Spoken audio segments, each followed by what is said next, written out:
Christy, we're standing here in the grounds of Loughrea Cathedral, beside the medieval moat that ran around the town, and behind us here is a large tower structure which was, I believe, part of the gateway into medieval Loughrea. Can you first of all tell us a little bit about the building and what it's been used for in its history?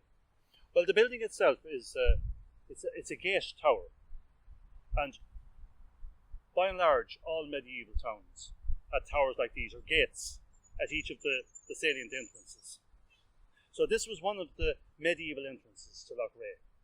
And its function here, well, it served a number of functions. First of all, it controlled who could come in and out of the medieval town. The town itself was open for market. Gaelic Irish could come into the town, but there had to be vetted, I suppose, in a way, and also you had to have a place where you could actually take tolls, which was probably more important, that you actually collected the taxes, because anywhere that you have markets and that, you're going to have taxes collected. So this gate tower is an important function with the moated side. So we don't know quite what the wall or the moat might have looked like, but this would have been the main entranceway into the town, or one of the main entrances. One of the main entrances. We know from evidence that there were at least 3 entrances to the town. We have this one here on the lake side of the moat, with another one on the upper side, up near Dunkellen Street, or the start of Dunkellen Street, and then we had another one over at what's now known as the West Bridge, on the Galway side of the town. So there were at least 3. There was also a castle back here, up at the far end, somewhere. We don't know where exactly, of what is now Barrack Street. So you have all the components of the medieval town here within the moat, but also within what you could argue were the town walls. Now, there are Muir grants for Loughrea, but not necessarily evidence that a wall was actually built. We will see a shadow later when we go out onto the street side of the tower here. We'll just see the shadow in the wall of where a bit of a wall was built. But the towers themselves were significant because the gates, I probably should really refer to it as a gate, they're significant because they're a status, they're a statement. Often when you look at the heraldic devices for towns, and we saw it in Athenry when we looked at the mace in Athenry, or the seal in Athenry, what you see, you actually see the town gates. And often when they were creating these images, they made it a grand gate. Often when you come to the likes of the physical on the ground, you find that they're far simpler structures. But they were made to appear these big grandiose gates. They were a statement. This is a status statement around this urban site, that it actually has a way of controlling people coming in and out. The wall that was here was possibly just no more than a bank. We know there was evidence for a bank around Loughrea, that it was actually in banks. Maybe it had a palisade on it. But often where you find town gates, you find the gate, and you might actually find what they call bars outside of that. Wooden blockages almost. You had to come through a series of bars in that. Just bar gate, temple bar, things like these. You know what I mean? You get these references in the medieval references. But what's important to note is this is an important statement about the town, the borough status of Loughrea. And when we look at the particular tower here, or the particular gate here, the first thing that we notice is that there's actually a partially blocked up entrance there. That's not a window. It looks like a window today because there's glass in it. That's actually the gateway into Loughrea. That's the medieval gateway. It gives us some idea of the size of the traffic that was going in here. Probably nothing no more than either a hand cart or a small horse's cart with its load on it going in the town gate. As we said already, we actually have the moat here beside us. So obviously there was a bridge over the moat here.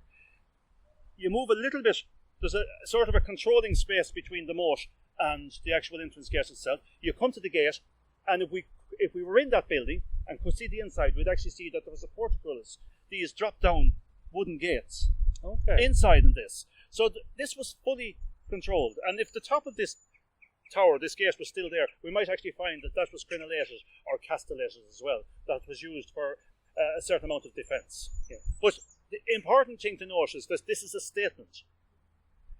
If you didn't have a full wall, standing to maybe 15, 20 feet high, well, it wasn't very defensive, but it was about stating that this is a town, it's a place of mercantile importance.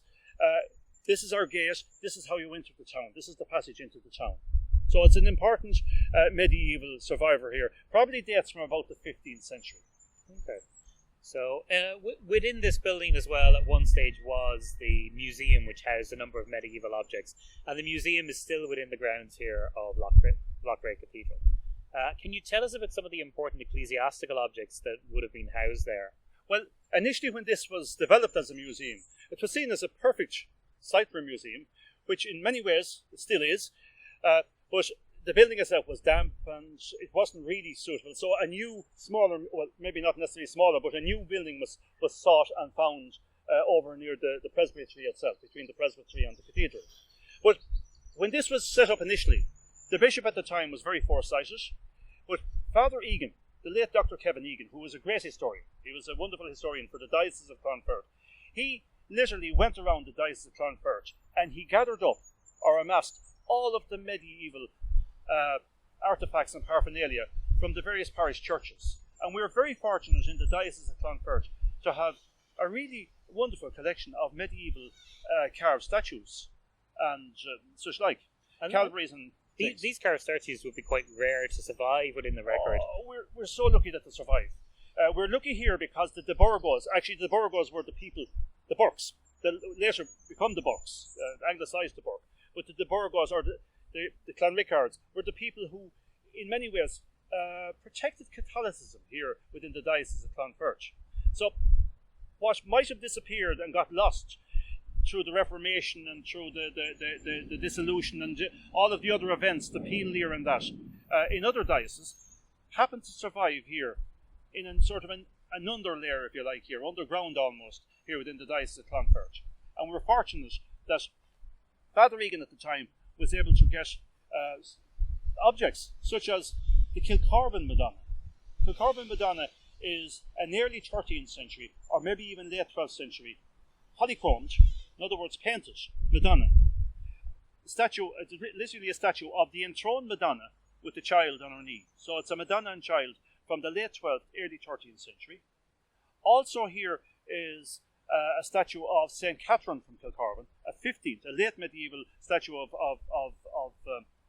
St. Catherine, which her wheel, the typical wheel, part of her martyrdom and that, and the sword in her hand, a wonderful polychrome statue again, and several Calvaries, numerous Calvaries from different places, from Tina, from Ballinakil, and then the other thing that's in this museum here that's very important from a medieval perspective, for understanding our medievalness, is these slightly post-medieval 17th century chalices that came from parish churches and the religious houses throughout the Diocese of Clonfert. So there's a wonderful collection in that museum that tells a huge story about the medieval period, not alone here in Loughrea, but throughout the Diocese of Clonfert.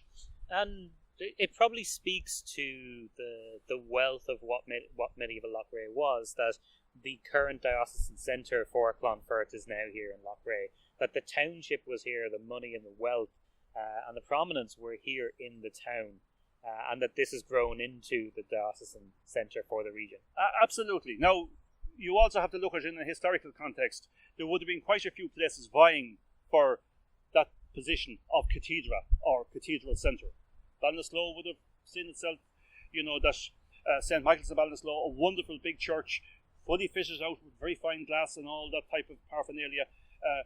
It was vying for the position of cathedral as well. But of course, Loughrea won out. Loughrea became the cathedral centre.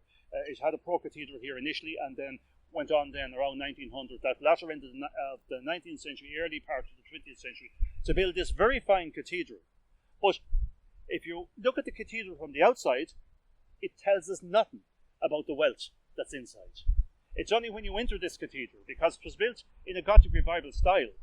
But then what happens is something absolutely amazing.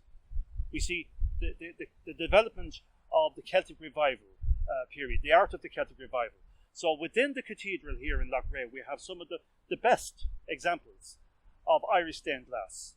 On Tor Glenna, the Tower of Glass was formed, and out of that school, out of that stable of stained glass, came all of these wonderful artists, Evie Hone and all of these, Michael Healy, all of these great artists of the 20th century here in Ireland. But they all left glass and windows here. And of course the other thing that's happening, and this this is similar to what was happening in the medieval period, is that you had some of the great patrons here at work as well. The bishop himself was a patron here. The various big families, the gentrified families. Edward Martin out in Loughrea was a patron here. We had the Smiths of Masonbrook, another large Catholic family, were patrons here. And they were willing to put their money in to this new Celtic revival art. They bought glass, in other words, pledge, to have windows made for the cathedral here. And we had a bishop here at the time who was very open to this whole new idea of adorning his new cathedral.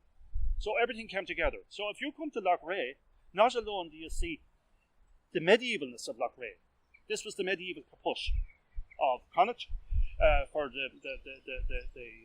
the Burgos, but also you see this wonderful early modern material here as well. Loughrea here for the west of Ireland is, if you like, the cultural centre for both the Gothic revival and for material that survives from the medieval period. Thanks, Christy.